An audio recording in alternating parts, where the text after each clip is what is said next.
gün axşam Qarabağ meydanda Newcastle-la qarşı-qarşıya gələcək. Hər iki komanda üçün önəmli oyundur. Həyəcansa böyükdür. Azərkeşlər oyunu izləməyi səbirsizliklə gözləyir. İndi isə gəlin görək şəhər sakinləri bu oyun haqqında nə düşünür? Allahın izni 1-0, 1-0. Mənə görə məncə Qarabağ udacaq. 3-2 deyək də, qoy bizimkilər utsun. Qarabağın qələbəsi olacaq məncə. Yaxşı olar inşallah. Udacaq. Newcastle güclü komandadır. İngiltərənin sayılıb seçilən komandalarından biridir. Çətin oyun olacaq, amma inşallah ən azı bərabərlik Qarabağa sərf eləyər məncə.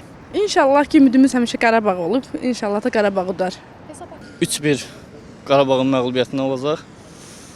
Ən yaxşı halda 2-2. İnşallah ki, qələbə qazanırıq, amma çox çətin olacaq. Hesab təxmini 2-0 Newcastle qalib gələcək.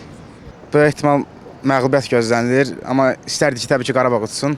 İnşallah qələbə qazanarıq. Heç-heçə yaxşı bir nəticə olar Qarabağ üçün. Əgər əldə eləyə bilsək, inşallah. Amma qələbəsini də arzulayırıq. Qarabağın bu turu keçəcəyinə ümidim çox azdır. Reallığı nəzərə alaq da.